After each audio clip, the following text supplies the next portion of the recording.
मेहरबानी। बिस्मिल्लाहिर्रहमानिर्रहीम। अ, तो आज जो है हेमाटोलॉजिकल सीरीज का लेक्चर जो है, पहले जो फर्स्ट लेक्चर हुआ था वो एनीमिया पे हुआ था। उसकी क्लासिफिकेशन, टाइप्स, मैनेजमेंट। फिर दूसरा जो लेक्चर हुआ था वो ल्यूकीमियाज, लिम्फोमा, ब्लड कैंसर पे हुआ था, जिसमें ल्यूकीमिया, लिम्फोमा, माइलोप्रोलिफरेटिव, माइलोडिस्प्लास्टिक और मल्टीपल माइलोमा पे हुआ था। फिर उनके सब क्लासिफिकेशन, थोड़ी बहुत detail up to final year जो लेवल की थी वो डिस्कस हुई थी। डिस्कस नहीं बल्कि लेक्चर हुआ था।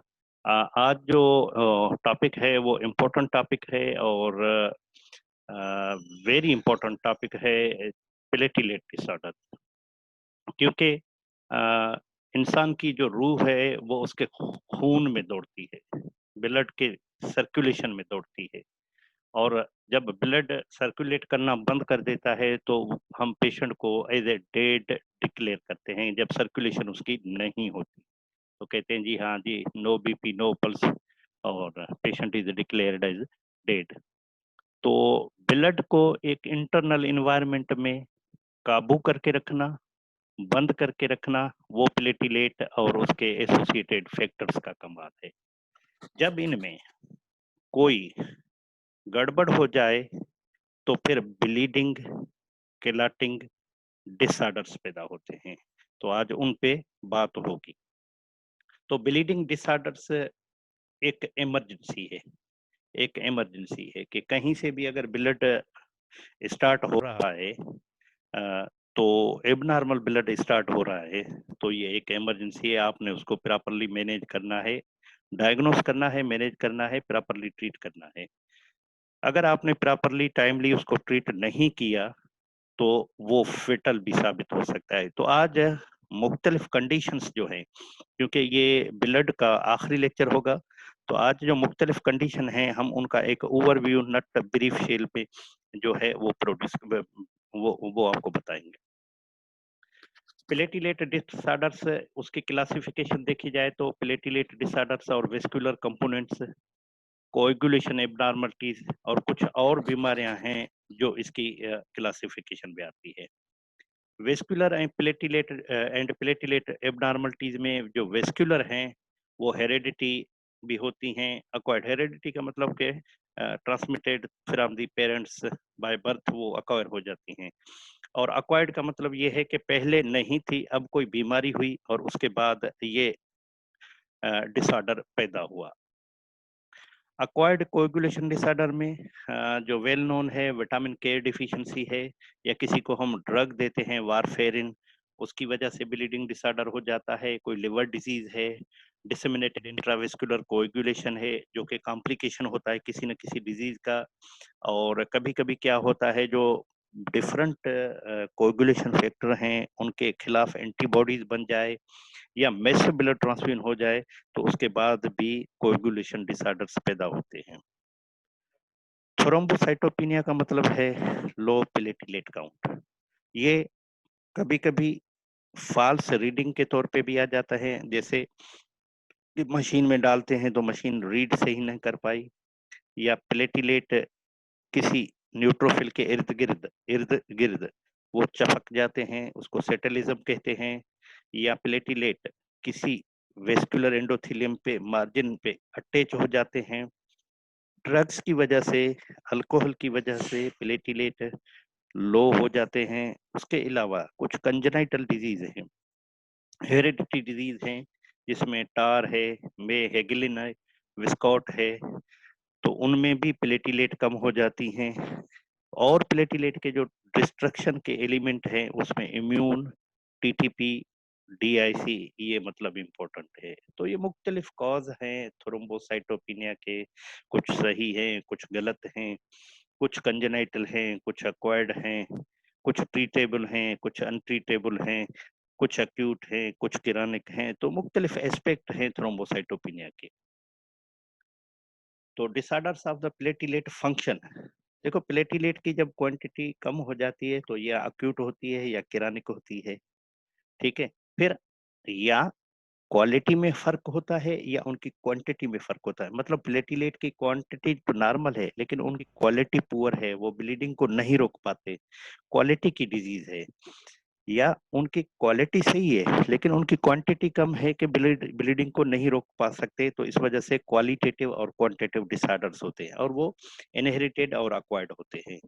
इनहेरिटेड में पहले भी जो है वो जैसे ब्लीडिंग डिसऑर्डर्स में वान विल्बेरान डिजीज है, गिलेंसमैन है, बर्नार्ड शोलर है, स्टोरेज पूल है, ड्रग्स हैं, माइलोडिस्प्लाजिया है, मल्टीपल माइलोमा है, यूरीमिया है, तो ये डिसऑर्डर्स भी प्लेटलेट की काउंट और क्वालिटी को अफेक्टेड करते हैं। फिर कोएगुलेशन डिसऑर्डर हैं जो कि ब्लीडिंग करवाते हैं, उसमें डायरेक्टली इनडायरेक्टली प्लेटलेट इन्वॉल्व होती हैं और हीमोफीलिया ए बी या और अदर जो फैक्टर्स हैं वान बिलब्रांट डिजीज, ये भी ब्लीडिंग करवाते हैं। और अक्वायर्ड में जो है हेमाटोलॉजिकल डिजीज, ये हमने जो ल्यूकीमिया लिम्फोमा वाला या माइलोडिस्प्लास्टिक माइलोपर, उसमें भी ये जिक्र था कि हाँ बहुत सारी डिजीज ऐसी हैं जो प्लेटलेट के काउंट को अफेक्ट करती है, लेकिन वो प्लेटलेट की प्राइमरी डिजीज नहीं होती, लेकिन होती जैसे माइलोप्रोलिफरेटिव ल्यूकीमिया जो है डब्ल्यूबीसी की डिजीज है, लेकिन उसमें प्लेटलेट क्योंकि वो अफेक्ट बोन मेरो को करती है। उसके अलावा ड्रग्स जिसमें एस्पिरिन, एनसेड और एंटीबायोटिक्स, ये भी क्वालिटेटिव डिसऑर्डर ऑफ प्लेटलेट में आती है।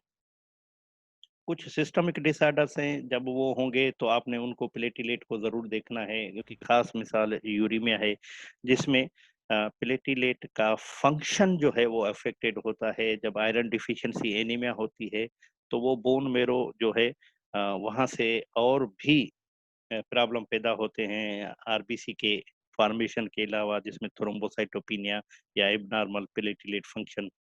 टॉक्सिक सब्सटेंस हैं जो प्लेटलेट की क्वालिटी और क्वांटिटी को मुतासिर करते हैं। कार्डियोपल्मोनरी बाईपास है जिसमें यूजुअली एंटीकोगुलेशन थेरेपी दी जाती है, तो उसमें भी प्लेटलेट की क्वालिटी और क्वांटिटी दोनों अफेक्टेड होते हैं। इनहेरिटेड में आपने फैक्टर 8 को हमेशा याद रखना है, और सीवियर होगा अगर उसकी level less than 1%, moderate 1 to 5% और माइल्ड 5 to 20%। ये इसकी एक्टिविटी स्कोर है। अगर एक्टिविटी उसकी लेस देन 1% है तो ये सीवियर कहलाएगा, 1 to 5% है तो मॉडरेट, और 5 to 20% तो ये माइल्ड कहलाएगा। After repeated dose of the factor 8 patient में develop antibody against the factor. तो कभी कभी ये होता है कि आपने रिपीटेड, क्योंकि वो फैक्टर 8 आप दे रहे हैं किसी और का दे रहे हैं, ह्यूमन फैक्टर 8 दे रहे हैं, तो वो दूसरे बंदे का जब पेशेंट में जाता है तो कभी कभी पेशेंट की बॉडी जो है उसके खिलाफ एंटीबॉडीज पैदा कर देती हैं, तो कभी कभी ये भी मतलब डिसऑर्डर होता है और ये जीन रिलेटेड है। Treatment treatment then requires bypass the factor. एक तो उसको बाईपास करना है, अल्टरनेट अगर कोई है तो वो देना है, और कभी कभी आपने एंटीबॉडीज को काउंटर करने के लिए आपने कुछ और ड्रग्स देते हैं जिसकी वजह से ये कंट्रोल हो पाता है। इनहेरिटेड फैक्टर डिफिशिएंसी में फैक्टर 9 है और फैक्टर 11 है, फैक्टर 13 है, फैक्टर 7 है, फैक्टर 10 है, तो ये मुख्तलिफ फैक्टर्स हैं जिनकी इनहेरिटेड डिफिशिएंसी होती है और इसकी वजह से जो है ब्लीडिंग, क्लॉटिंग, ये एबनॉर्मलिटीज होती हैं। फिर अगर प्लेटलेट के सिनेरियो में देखा जाए तो वहाँ कुछ इमरजेंसीज भी होती हैं जो ट्रू इमरजेंसीज है। अगर आपने उनको प्रॉपरली आइडेंटिफाई और ट्रीट नहीं किया गया तो दे मे प्रूव फेटल। हेमोफीलिया ए और बी अगर ब्लीडिंग के साथ है तो ये एक ट्रू इमरजेंसी है और इसकी अल्टीमेट ट्रीटमेंट जो है वो हेमोफीलिया का जो फैक्टर 8 है वो देना होता है। टीटीपी है, डीआईसी है, आईटीपी है। तो आईटीपी में यूजुअली जो इमीडिएट ट्रीटमेंट है स्टीराइड, इम्यूनोसप्रेशन, आईवीआईजी या प्लाज्मा फेरेसिस, ये चीजें हैं। और जहां कोई रीजन हो ब्लीडिंग का वहां उस रीजन को भी ट्रीट करो और उसके सिम्टम को भी ट्रीट करो। अगर आपने रीजन को ट्रीट किया तो हो सकता है डिजीज की जो प्रोग्रेस है वो कुछ दिन हो, कुछ हफ्ते हो, तो उस हिसाब से डिजीज को तो आप ट्रीट कर रहे हो लेकिन उसके सिम्टम इंप्रूव नहीं होंगे। तो पैरेलली आप जब मैनेज कर रहे हो तो आप मैनेजमेंट में काज को भी ट्रीट कर रहे हो और उसके सिम्टम को भी ट्रीट कर रहे हो। रिमेंबर कि जब ब्लीडिंग हो रही होती है और उसको आपने एज ए इमरजेंसी करके ट्रीट करना है, ठीक है ना, इमरजेंसी करके। और जब इमरजेंसी में ये 3-4 बातें जो मैंने आपको बताई, haemophilia, TTP, DIC, ITP, factor inhibitor with bleeding, तो इनको हमेशा आपने प्रायोरिटी पे ट्रीट करना है और उनको वहाँ ट्रीट करना है जहाँ उनकी फैसिलिटी हो। फर्ज कर लो कि अगर ऐसी जगह पे आप ट्रीट कर रहे हो जहाँ आपके पास फ्रेश फ्रोजन प्लाज्मा नहीं है, आपके पास फैक्टर्स अवेलेबल नहीं, तो आपने वहाँ उनको नहीं, जहाँ प्लाज्मा फेरेसिस या आईवीआईजी है या रिमेगान है इंजेक्शन, या जो है रिटोक्सीमेब है या इम्यूनो सप्रेशन थेरेपी, उसकी ट्रीटमेंट और मॉनिटरिंग नहीं है, तो आप उनको प्रॉपर्ली वहाँ रेफर कर दीजिएगा। उसको इस सेटअप में न रखिएगा कि हाँ जी, कोई तड़प तड़प के वहाँ मर जाए। B sure that you have a proper diagnosis. सबसे पहले तो आप अपने डायग्नोसिस को कंफर्म करो। दूसरी बात ये है कि remember the things you must do, not do, if there are any. Be sure that the institution has the capacity to deal with this problem. तो उसमें ड्रग्स और इक्विपमेंट, प्रोसीजर्स, ये वाइटल रोल प्ले करते हैं management of the acute bleeding. कभी-कभी ये होता है कि इत्तफ़ाक होता है कि किसी को कोई इंजरी हुई, कोई इमरजेंसी सर्जरी हुई, उसके बाद जो है पता चला कि हाँ जी, इसको ब्लीडिंग कोई डिसऑर्डर है या इसकी ब्लीडिंग हो रही है, तो उसमें आपने 2-3 चीज़ों का हमेशा ख़्याल रखना है। उस पेशेंट का पीटी, एपीटीटी, प्लेटिलेट और प्लेटिलेट फंक्शन टेस्ट, इनको मतलब ज़रूर देखना है। अगर ये चीज़ें 4 रूटीन वाली ब्लीडिंग, क्लॉटिंग, ब्लड सीपी ये नॉर्मल हों, तो फिर आप यकीन जानो कि कहीं न कहीं उस सर्जन ने या उस इंजरी के दौरान कोई न कोई वेसल जो है वो अभी ओपन है, तो उसको रीओपन करना पड़ेगा और री-सर्जरी करनी पड़ेगी। हीमोफीलिया किताबों में तो आपने बहुत सुनी होगी कि उसका डायग्नोसिस जो है वो फैक्टर पे डिपेंड करता है कि हाँ, आपने प्लाज़्मा में उस फैक्टर, हेमोफिलिक फैक्टर की जो लेवल करानी है, तो फिर उसके बाद और उसकी ट्रीटमेंट ये है कि हाँ जी, जिसकी डेफिशिएंसी है उसको रिप्लेस करो। और दूसरी बात ये है कि फैक्टर 8 की कभी-कभी एंटीबॉडीज़ भी होती हैं, तो अगर फैक्टर 8 देने से, फैक्टर 8, 9 देने से ए, बी को ट्रीट करने के बावजूद भी ब्लीडिंग हो रही है, तो आपने एंटीबॉडीज़ को ज़रूर ज़हन में रखना है। टीटीपी को जब भी डायग्नोस करें, आपके पास 5 फीचर होने चाहिए, painted painted of the features. उसमें से 5 में से कम से कम 3 तो होने चाहिए। एक माइक्रो एंजियोपैथिक हेमोलाइटिक एनीमिया जिसमें इनडायरेक्ट बिलिरुबिन रेज़ होगी। दूसरी थ्रोम्बोसाइटोपेनिक परप्यूरा, परप्यूरिक रेश होंगे लो प्लेटलेट काउंट के साथ। तीसरा फीवर होगा। चौथा न्यूरोलॉजिकल मैनिफेस्टेशन होगी। चौथा किडनी का जो फंक्शन है वो इफेक्टेड होगा, जिसमें जीएफआर है, डब्ल्यूबीसी के कॉस्ट हैं, ग्रेनुलर कास्ट हैं, आरबीसीज हैं, तो ग्लोमेरुलर नेफ्राइटिस वाली पिक्चर उसमें आएगी। टीटीपी में जब आपका डायग्नोस हो तो आपने टाइम वेस्ट नहीं करना, क्योंकि ये सीरियस है और रैपिडली प्रोग्रेसिव है और बाद में वो पेशेंट के डेथ का सबब बनती है। तो इमीडिएटली अगर आप ब्लड ट्रांसफ्यूज कर सकते हो तो करें, स्पेशली प्लेटिलेट ट्रांसफ्यूज या अवेलेबल हैं तो वो करें, और जिसके बाद अदरवाइज ये डिजीज जो है वो एक्सेलरेट हो जाए। टीटीपी की ट्रीटमेंट में plasma infusion in large amounts, और this almost always means plasmapheresis, मतलब खून की सफाई जिसको लेमन लैंग्वेज में कहा जाता है, और plasma to replace volume for volume, जितना प्लाज्मा आप रिप्लेस करोगे उतना प्लाज्मा आप दोगे। अदर ट्रीटमेंट में कुछ ड्रग्स हैं जिसमें स्टीरॉयड, इम्यूनो सप्रेशन, परसेंटिन वगैरह जो हैं, ये आपने उसमें इंक्लूड करने हैं जब आप टीटीपी को ट्रीट करें। DIC diagnosis is ever so important, और डीआईसी का हमेशा कोई ना कोई काज होता है। पहले आपने काज को ट्रीट करना है, फिर डीआईसी की मैनेजमेंट में आपने जो है एफएफपी या दूसरे फैक्टर्स जो है वो वार्निंग। वार्निंग टीटीपी के हवाले से एक इम्पोर्टेंट वार्निंग है कि do not try to take care of TTP in hospital that does not have the plasmapheresis. ठीक है, तो जिस हॉस्पिटल में प्लाज्मा फेरेसिस की सहूलत ना हो उसमें, या जिसमें ब्लड बैंक जो है इस तरह की डिमांड पूरी ना करें, तो उसको वहां ट्रीट ना करें। क्या करना चाहिए? इमीडिएटली पेशेंट को ट्रांसफर करना चाहिए उस जगह जहां उसकी प्रॉपर देखभाल हो, और before transfer you might consider giving 2 to 3 units of the FFP. हाँ, जब आप किसी को ट्रांसफर करो तो देखो कि आपने उसको ब्लीडिंग को ज़्यादा होने से रोकना है और उसके लिए आपने एफएपी का एक फुल डोज़ देके फिर उसको शिफ्ट करना है। तो प्लेटलेट जो डिसऑर्डर्स होते हैं, वो हेमरहेज कराते हैं और उनमें आइदर उनकी क्वांटिटी डिफिशिएंट होती है या उसमें क्वालिटी में डिफेक्ट होता है या कभी-कभी ये दोनों होते हैं। मतलब क्वांटिटी भी कम है, क्वालिटी भी इफेक्ट है या दोनों होते हैं। सिम्पटम क्या होंगे जब प्लेटलेट डिसऑर्डर होंगे? तो स्पॉन्टेनियस कुटेनियस या म्यूकोसल ब्लीड या परप्यूरा, चमड़ी पे लाल रंग के धब्बे पड़ गए, छोटे-बड़े पटीचे से लेकर एकाइमोसिस तक या दांतों से या पेशाब छोटे-बड़े में या एक्सेसिव मेंस्ट्रुएशन का आना, ये इसके सिम्पटम होते हैं। क एक और चीज़ जो इसमें है कि चोट लगी और ब्लीडिंग ना बंद हो, तो ये भी प्लेटलेट डिसऑर्डर्स में भी काउंट हो सकता है। कभी-कभी प्लेटलेट डिसऑर्डर्स एक ऐसे होते हैं जिसमें प्लेटलेट की काउंट क्वांटिटी क्वालिटी कम हो जाती है, एक ऐसे होते हैं जिसमें प्लेटलेट की काउंट बढ़ जाती है।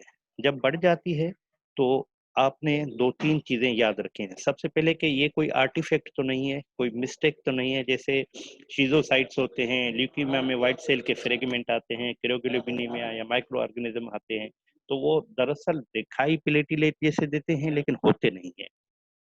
प्राइमरी या एसेंशियल थ्रोम्बोसाइथेमिया या other chronic proliferative disorders, secondary या रिएक्टिव थ्रोम्बोसाइटोसिस, ये भी मतलब कॉजेज हैं एक्सेसिव प्लेटलेट काउंट का।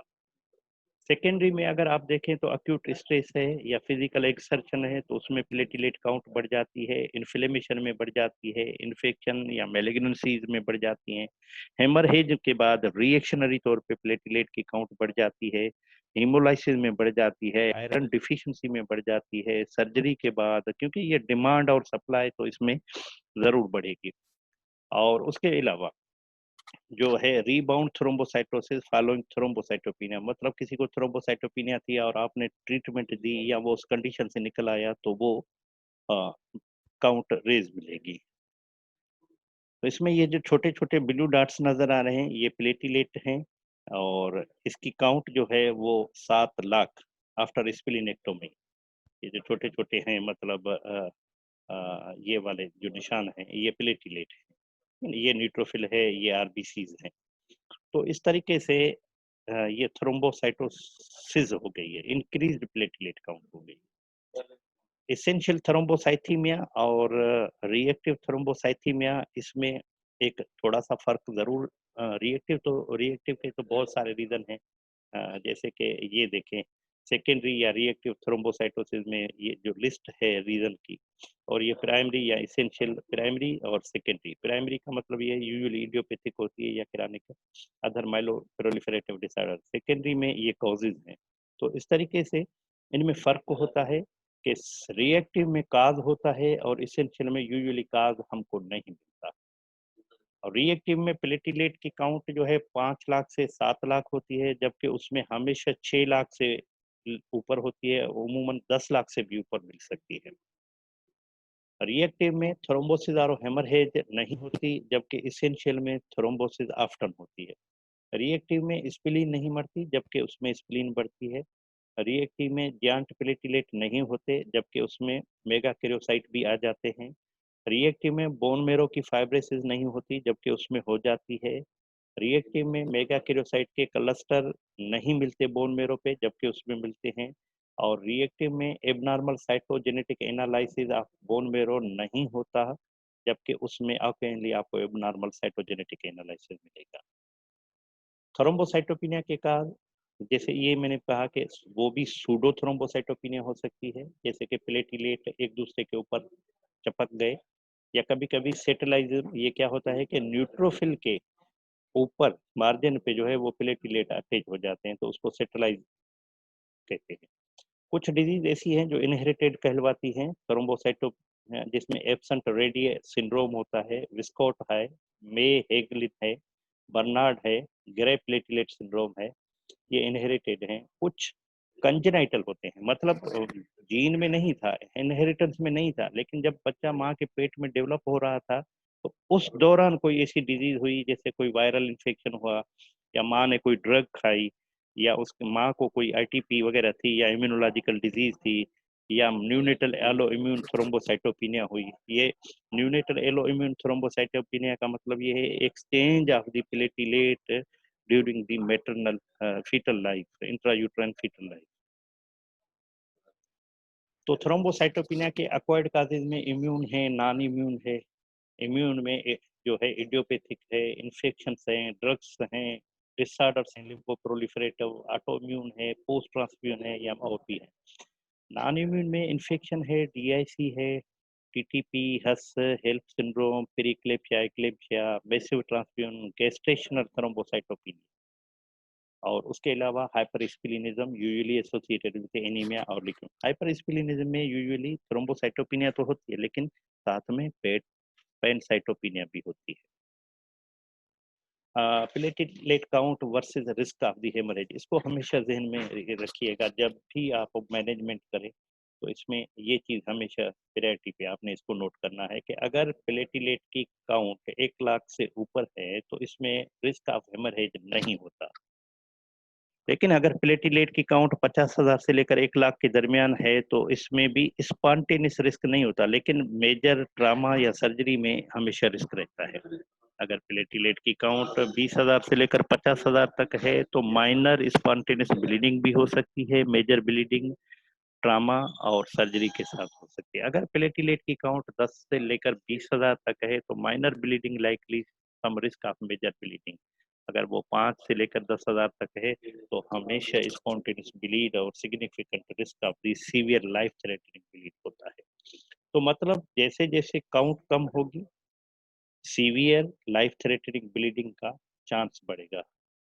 लेकिन जो अलार्मिंग है वो ये है कि अगर 50,000 से ये कम है तो फिर आपने कोई सर्जिकल इंटरवेंशन सवाए इमरजेंट के, इमरजेंसी अर्जेंट है, अर्जेंसी इमरजेंसी तो अर्जेंट है तो आपने प्लेटलेट के मेगा यूनिट्स अरेंज करने हैं फिर सर्जरी करनी है।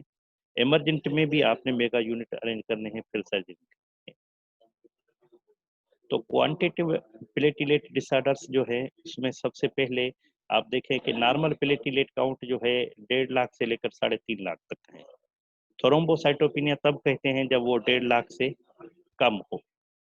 थ्रोम्बोसाइटोसिस तब कहते हैं जब 3.5 लाख से ऊपर हो। नॉर्मल प्लेटलेट फंक्शन के साथ thrombocytopenia is rarely the cause of bleeding unless the count is less than 50। कि जब प्लेटलेट की शेप नॉर्मल है, फंक्शन नॉर्मल है, लेकिन उसकी काउंट जो है अगर 50,000 से कम होगी तो फिर ब्लीडिंग का चांस बढ़ेगा। अगर हम काजेज को देखते जाएं थ्रोम्बोसाइटोपिनिया के तो सबसे पहले है इनसफिशिएंट प्लेटलेट प्रोडक्शन। अब प्लेटलेट पैदा होती हैं बोन मेरो से, मेगाकैरियोसाइट का एक लाइनेज है। तो multi lineage bone marrow failure जिसमें leukaemia, lymphoma, myelofibrosis, aplastic anaemia, carcinoma, cytomegalovirus infection, ये जो है ये सब प्लेटलेट की प्रोडक्शन को अफेक्ट करते हैं। कभी कभी क्या होता है कि कुछ वायरल इन्फेक्शन है या कोल्ड थेरापी, अल्कोहल या कुछ और डिजीज जो है वो सिलेक्टिव मेगाकैरियोसाइट डिस्ट्रप्शन कराती हैं। हेरिडिटी डिजीज जो है जिसमें प्लेटलेट की इन्वॉल्वमेंट होती है, जिसमें बर्नार्ड शोलर है, विस्कॉट है सिंड्रोम, ये सिंड्रोम है हेरिडिटी थ्रोम्बोसाइटोपिनिया के, तो इसमें भी प्लेटलेट की काउंट कम होती है। प्लेटलेट देखें जी, सब जितने सारे फॉरम एलिमेंट्स है, आरबीसी, डब्ल्यूबीसी, प्लेटलेट, इनका ग्रेवयार्ड जो है वो स्प्लीन है। स्प्लीन जो है वो बूढ़े, बीमार, एबनॉर्मल जो है वो फॉरम एलिमेंट्स है उनको रिमूव करती है। तो स्प्लीन कभी कभी उसके जो टर्न ओवर है वो रैपिड हो जाता है, तेज हो जाता है। तो स्प्लीन की फंक्शनल एक्टिविटी साइज चाहे नॉर्मल हो चाहे इंक्रीज हो, तो अगर फंक्शनल एक्टिविटी उसकी बढ़ जाती है तो उसके नतीजे में ये कंडीशन पैदा होती है जिसको कहते हैं हाइपर स्प्लीनिज्म, और उसका मोस्ट कॉमन काज है पोर्टल हाइपरटेंशन और इन्फिल्ट्रेटिव डिजीज। दूसरी बात यह है कि प्लेटलेट बोन मेरो से तो सही बन रही हैं लेकिन पेरिफेरल प्लेटलेट डिस्ट्रक्शन हो रही है, जैसे कि ऑटो इम्यून या एलोइम्यून डिजीज है या कुछ ड्रग्स हैं या कुछ ओवर कंजप्शन है, कुछ ऐसी डिजीज हैं जिसमें प्लेटलेट बन तो नॉर्मल रही है लेकिन उनकी डिस्ट्रक्शन जो है टर्नओवर ज्यादा है। कभी कभी थ्रोम्बोसाइटोपिनिया का एक और भी काज है कि डाइल्यूशन है, मैसिव ट्रांसफ्यूजन हो गई तो उसमें जो है ओवरऑल प्लेटलेट की काउंट कम होगी, या आर्टिफैक्ट है, करने वाले की जो है टेक्निकल कैपेबिलिटी जो है वो पुअर है, तो इस वजह से उसने आइडेंटिफाई प्रॉपरली नहीं किया, तो ये थ्रोम्बोसाइटोपिनिया के ज़मरे में आ जाएगा। ITP, formation of auto antibodies against specific membrane glycoprotein 2A 2B और 1B। तो ये आईटीपी जो है ये एक इमरजेंसी है अगर ब्लीडिंग के साथ हो तो उसमें आपने हमेशा याद रखना है कि एंटीबॉडीज जो है वो पैदा होती है प्लेटलेट के हिसाब से, और प्लेटलेट की सरफेस के साथ अटैच होती है, जिसके बाद जो है रेटिकुलो एंडोथेलियल सिस्टम या मैक्रोफेज जो है उन प्लेटलेट को इनगल्फ कर देता है। तो इंक्रीज डिस्ट्रक्शन प्लेटलेट की और combine with इनएडिक्वेट compensation by the bone marrow result in thrombocyte. एक तो जो प्लेटलेट सर्कुलेशन में थी उनको मैक्रोफेजेस खा रहे थे, और दूसरा ये है कि जितने खा रहे थे बोन मेरो से उतने बन नहीं रहे थे, तो ये थ्रोम्बोसाइटोपिनिया में रिजल्ट होगा। आईटीपी अक्यूट भी होती है, आईटीपी किरानिक भी होती है। अक्यूट जो है वो यूजुअली वायरल इन्फेक्शन के साथ होती है, और ये यूजुअली बच्चों में होती है और सेल्फ लिमिटेड होती है, और इसकी जो सीवियरिटी के हिसाब से देखा जाए तो ये यूजुअली माइल्ड होती है, और इसमें जो है थेरापी जो है वो अनकॉमन है। मतलब आपने ऐसे ही शॉर्ट कोर्स स्टेरॉइड का दे दिया या उस वायरल डिजीज को ट्रीट कर लिया तो उसमें पेशेंट जो है रिकवर हो जाता है। Chronic ITP more commonly in adults होती है और मॉडरेट टू सीवियर थ्रोम्बोसाइटोपिनिया होती है, और क्लिनिकल फाइंडिंग्स के साथ प्रेजेंट होती है, और उसमें मेडिकल ट्रीटमेंट क्रूशियल है। डायग्नोसिस एक्सक्लूजन के लिए ये कहा जाता है कि इसका, तो इसमें और भी जो डिजीज हैं उनको जरूर देखा जाए कि इसमें माइलो लिम्फोप्रोलिफरेटिव माइलोडिस्प्लास्टिक है, उसके अलावा ल्यूकीमियाज, लिम्फोमाज, इन सब चीजों को देखा जाता है, और जब कोई डायग्नोसिस न मिले तो फिर हम कहते हैं कि इसको आईटीपी है। लेबार्टी में हमें थ्रोम्बोसाइटोपिनिया मिलेगी, इमेच्योर लार्ज प्लेटलेट कभी कभी आ जाते हैं, मेगा केरोसाइट प्रेजेंट होते हैं, एंटीबॉडीज भी मिल सकती हैं, और क्लिनिकल फीचर में इसमें ब्लीड, म्यूकोजल ब्लीड, या फीमेल में एक्सेसिव मेंस्ट्रुएशन, ये कॉमन प्रेजेंटेशन है, और bleeding is often less pronounce than in the cases of decrease production and similar counts. Peripheral blood में देखें कि एक पेशेंट है जिसमें peripheral blood of a patient with ITP, decrease number of platelet and a large platelet in the middle। ये देखें, ये mega किरोसाइट है, ठीक है। और ये दोनों पिक्चर्स जो हैं बोन मेरो की है, और इस बोन मेरो में ये देखें, ये मेगा किरोसाइट है, ये मेगा किरोसाइट है, ये जो जिस जहाँ से प्लेटलेट बनती है। ये देखें कि यहाँ ये रेश आपको मिल रहा है, यहाँ ये जो है ये रेश मिल रहा है, मुख्तलिफ परफ्यूरिक स्पॉट्स मिल रहे हैं, और ये देखें ये ओरल कैविटी में टंग पे ये परफ्यूरा, यहाँ से ब्लीडिंग हो रही है, यहाँ ब्लीडिंग जो है सबकुटेनिस है, और यहाँ से ये बाहर हो रही है म्यूकोजल ब्लीड, तो इसको म्यूकोजल ब्लीड को कहा जाता है वेट परफ्यूरा।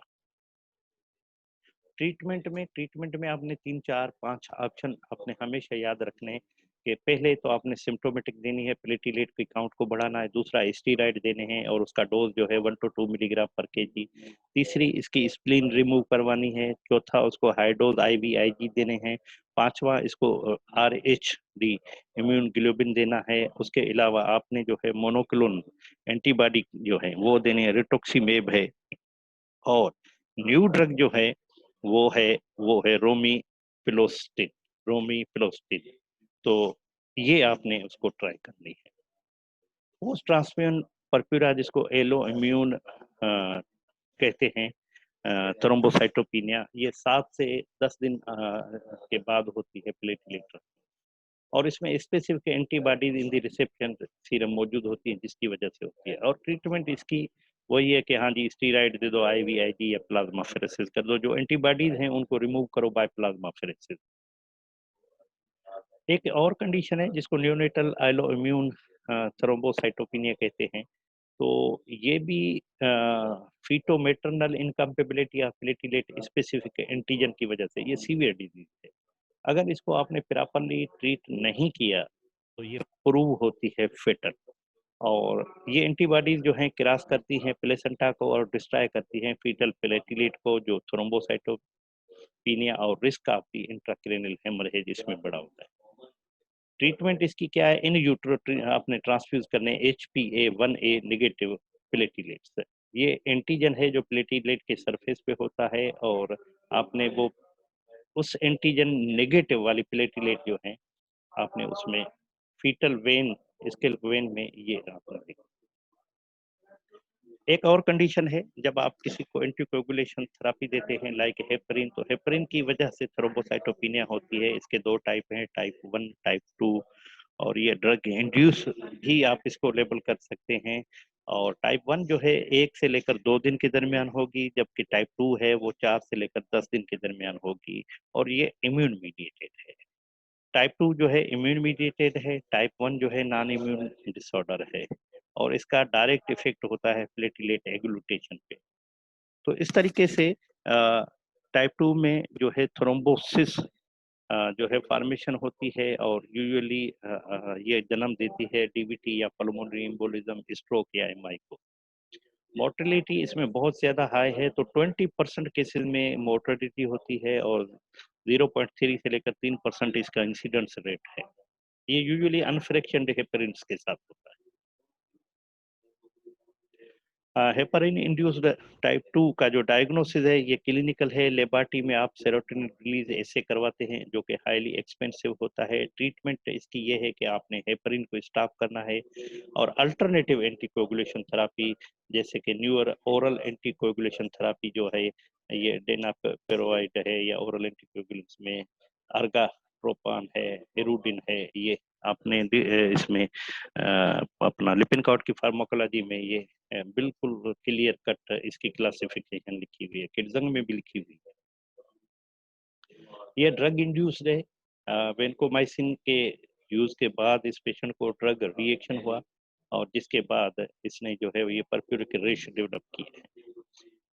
टीटीपी और हस, ये मैंने कहा कि ये अगर ब्लीडिंग के साथ आए तो ये इमरजेंसीज हैं, अगर इनको प्रॉपरली ट्रीट न किया जाए तो ये फेटल प्रूव हो सकते हैं।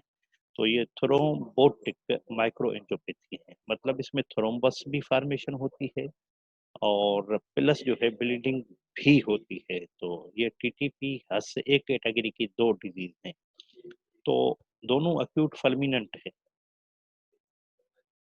टीटीपी का दूसरा नाम जो है मोस्टोविस सिंड्रोम है, और इसकी पेंटेड ऑफ साइन होती है, जिसमें thrombocytopenia, microangiopathic haemolytic anaemia, fever, renal dysfunction, neurological, और क्लिनिकल ट्रायल में वो साइन का और क्लिनिकल में थ्रोम्बोसाइटोपिनिया है, और इंक्रीज लैक्टेट डिहाइड्रोजनेट लेवल है, और आरबीसी के फ्रेगमेंट्स आपको मिलेंगे। टीटीपी में जो काज है वो उसका इडियोपैथिक है, और कभी कभी इनको कुछ एंजाइम हैं ऐसे जिनके साथ रिलेटेड किया गया। कुछ और कंडीशन जैसे कैंसर है, bone marrow transplantation, pregnancy, HIV infection, drugs, ये भी रिलेट किए गए हैं टीटीपी के साथ। ट्रीटमेंट इसकी क्या है? प्लाज्मा एक्सचेंज, इम्यूनोसप्रेसिव ड्रग्स, और रिफ्रैक्टिव और रिलैप्स केसेस में आपने जो है मोनोक्लोनल एंटीबॉडीज या स्प्लीनेक्टोमी देनी है। इसमें प्लेटिलेट ट्रांसफ्यूजन का ऐसा कोई रोल नहीं होता। आपने स्टीराइड या इम्यूनोसप्रेशन जो है ये मेन रोल प्ले करते हैं, और प्लाज्मा एक्सचेंज कि आपने जितनी प्लाज्मा निकाली है उतनी देनी है, तो वो आपने करनी है। और लेकिन उसकी एक लिमिट है कि 40 to 60 ml पर केजी पर डे, इससे ज्यादा नहीं। एक और कंडीशन है जिसको गेसर सिंड्रोम, गेसर डिजीज कहा जाता है, जिसको कहा जाता है हेमोलाइटिक यूरिमिक सिंड्रोम। ये यूजुअली बच्चों में होती है, अर्ली एज में होती है, और ये पोस्ट डायरियल होती है, और इकोलाई से रिलेटेड इसको किया गया है कि शिगा लाइक टॉक्सिन जो है इकोलाई प्रोड्यूस करता है, और उसके बाद ये कंडीशन होती है, और वो टॉक्सिन ब्लड स्ट्रीम में इंटर होता है, और वो किडनी के एंडोथेलियम को डैमेज करके हेमोलाइटिक यूरिमिक सिंड्रोम, और उसके अलावा वो आरबीसी की सेल को भी रप्चर करता है, और प्लेटिलेट को एक्टिवेट करता है, जिसके बाद ये जो प्लेटिलेट हैं उनकी क्वांटिटी प्लाज्मा सर्कुलेशन में कम हो जाती है। लेकिन ये होता तब है जब डायरिया हो जाए उसके हफ्ते के बाद। कुछ और डिजीज हैं जो क्वालिटेटिव प्लेटिलेट डिसऑर्डर, वो क्वांटिटी, मतलब उन सब जितनी सारी ये डिजीज ऊपर हमने डिस्कस की तो उसमें प्लेटिलेट की क्वांटिटी कम थी। अब प्लेटिलेट की काउंट तो नॉर्मल है, लेकिन उनकी क्वालिटी जो है ब्लीडिंग कंट्रोल करने की वो अफेक्टेड है, कुछ डिजीज ऐसी है। तो वो कौन सी है, उनमें क्या होता है, तो क्वालिटेटिव जो है वह functional platelet disorders are suggested by prolonged bleeding time. इसमें ब्लीडिंग टाइम बढ़ जाता है और क्लिनिकल एविडेंस ऑफ ब्लीडिंग होता है, और प्लेटिलेट काउंट आप देखेंगे तो वो यूजुअली आपको नॉर्मल मिलेगी। Platelet dysfunction is frequently associated with excessive bleeding, और इसमें भी ये एक इमरजेंसी है, मेडिकल इमरजेंसी है। आपने इसको प्रॉपरली मल्टी टीम मैनेजमेंट के साथ करना। प्लेटिलेट मॉर्फोलॉजी देखें कि ये नॉर्मल है, ये जो छोटे छोटे नजर आ रहे हैं ये प्लेटिलेट है, और इसी स्लाइड को बड़ा करके देखा जाए तो ये प्लेटिलेट है। तो may be character certain type of the thrombocytopathy normal platelet. कुछ प्लेटलेट ज्ञात प्लेटिलेट कहलवाते हैं जो बड़े प्लेटिलेट हैं, और ये माइलोडिस्प्लास्टिक सिंड्रोम या माइलोप्रोलिफरेटिव सिंड्रोम्स में नजर आते हैं। देखिए जी, आरबीसी से भी इनकी साइज बड़ी है, ये न्यूट्रोफिल है, ये मतलब ये देखो ये न्यूट्रोफिल है पॉलीमार्फ, तो इनके साथ भी मैच किया जाए तो ये तकरीबन इन जितने होते हैं। कभी कभी आरबीसी के साथ भी उनकी साइज बढ़ जाती है और उनका टर्न ओवर जो है वो भी इंक्रीज हो जाता है। तो कुछ कंजेनाइटल डिजीज ऐसी हैं जैसे बर्नार्ड शोलर है या मेहेगलिन है, ग्रे प्लेटिलेट सिंड्रोम है, तो उसमें भी ये प्लेटिलेट आपको पेरिफेरल सर्कुलेशन में ला। डिग्रेनुलेटेड या ग्रे कलर प्लेटिलेट, कुछ प्लेटिलेट ऐसे हैं जैसे कि देखें नॉर्मली आपने उधर देखे होंगे तो उसका एक कलर जो है वो मुनफरिद नजर आ रहा था, अब यहाँ वो डिम कलर हो गया, ग्रे कलर हो गया, तो यहाँ वो नजर ही नहीं आ रहा है कि प्लेटिलेट कहाँ है कैसे है। कभी कभी वो अपनी साइज से भी कम नजर आते हैं, जैसे ये छोटी छोटी प्लेटिलेट देखें जैसे आसमान में बड़े तारे छोटे तारे, तो ये नॉर्मल से भी छोटे हो जाते हैं, और उसकी मिसाल आपको मिलेगी विस्कोट रिच सिंड्रोम।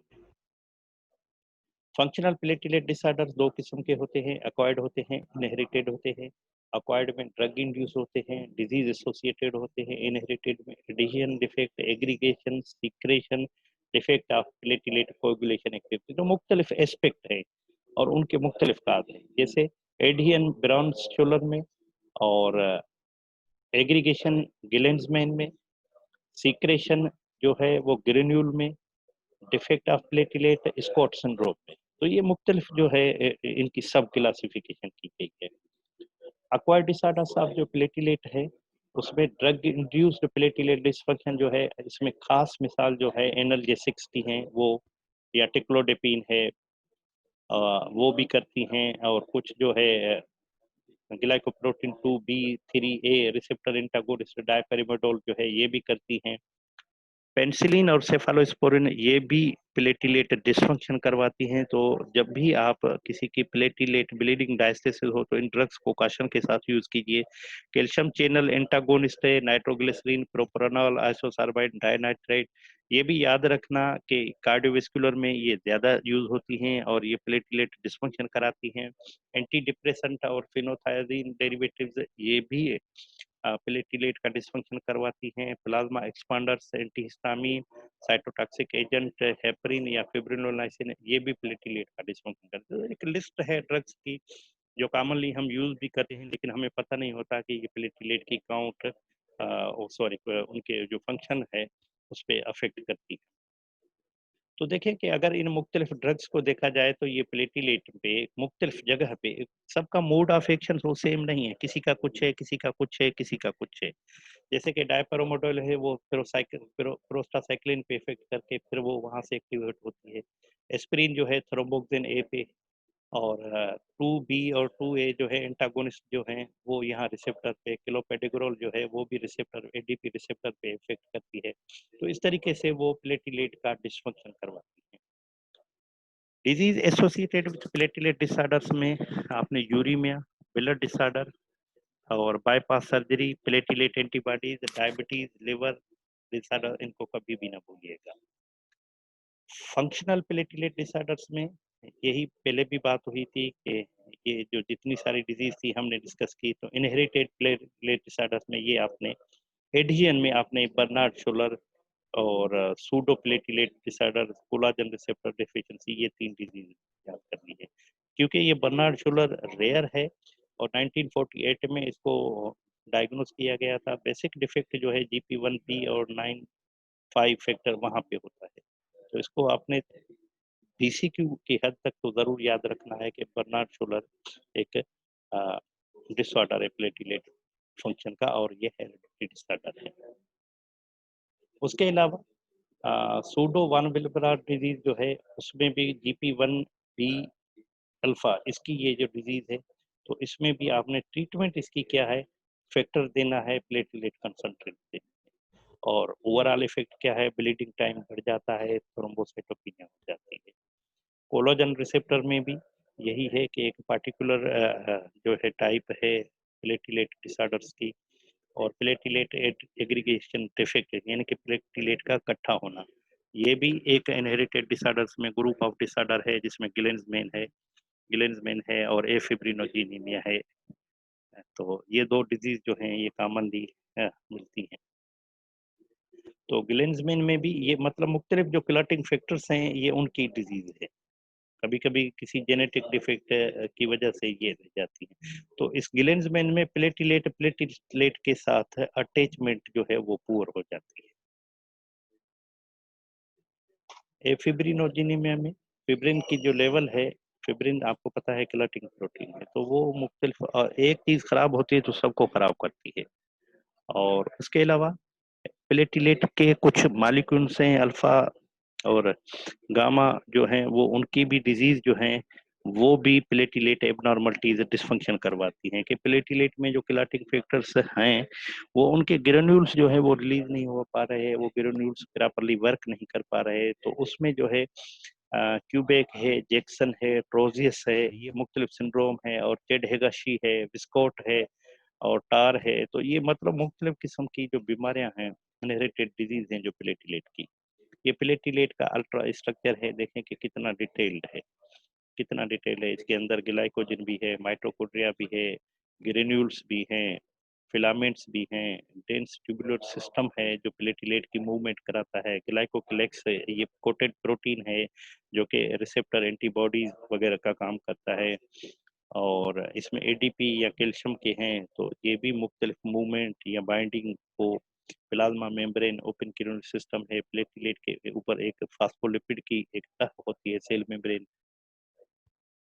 तो प्लेटलेट के ग्रेन्यूल्स की भी डिजीज होती है, और उसके अलावा क्यूबेक प्लेटलेट डिसऑर्डर होता है, जैक्सन पेरस ट्राउजिस सिंड्रोम होता है, और इसको पावर पॉइंट को मैं अपलोड करूंगा साइट पे, तो आप इसको ज़रा डिटेल में प्लीज़ देख लीजिएगा, क्योंकि प्रेजेंटेशन लंबी हो रही है, तो आई हैव तो इसको जल्दी एंड करना है। और हरमैन स्काई पोडलैक सिंड्रोम, ये अकुलोकुटिनिस अल्बिनिज्म, ये भी प्लेटलेट का डिसऑर्डर है।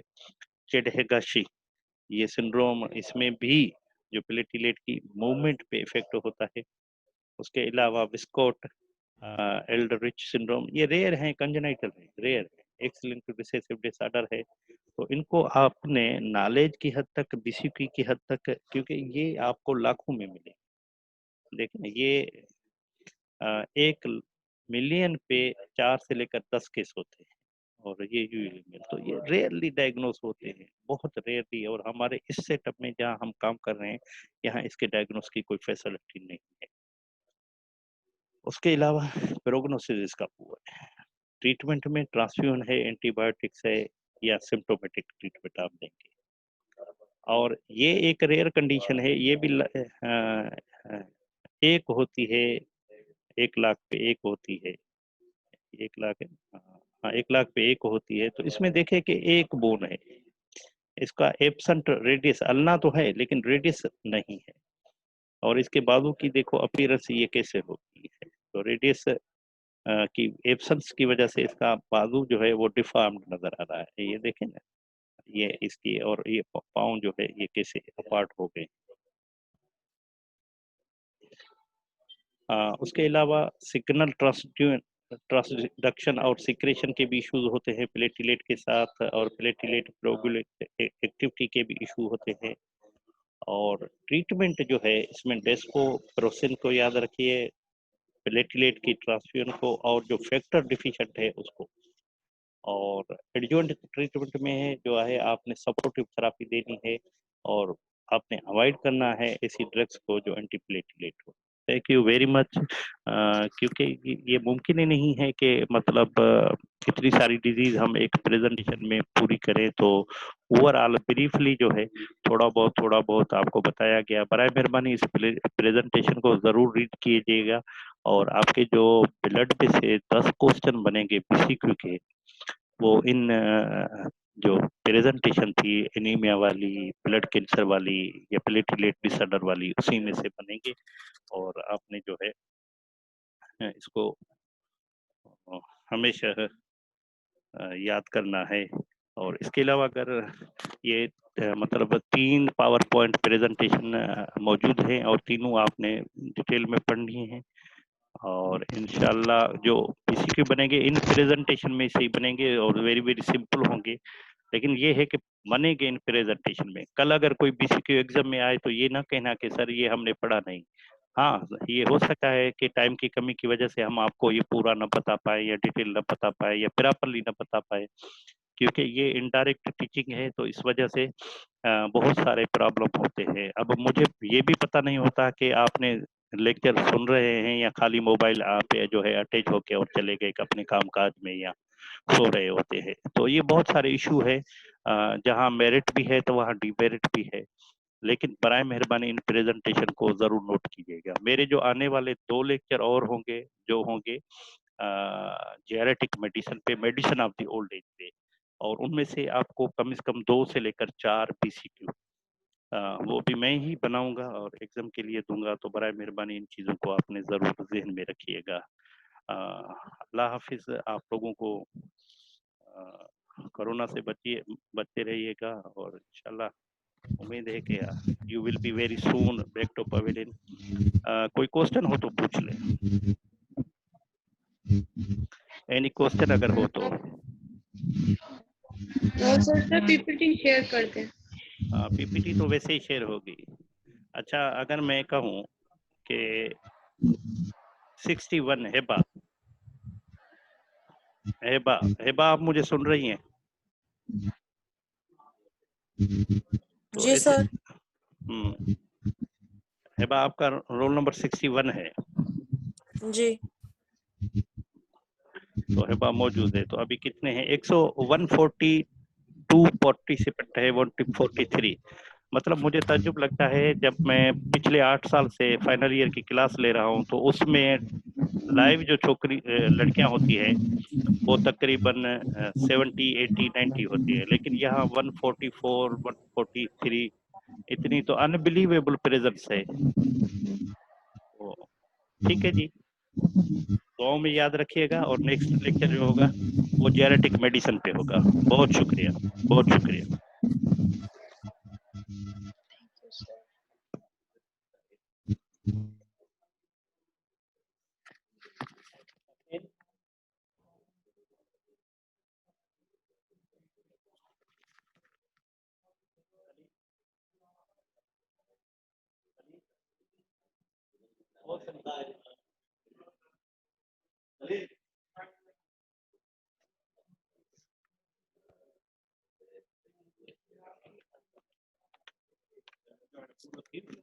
रिकॉर्ड करो।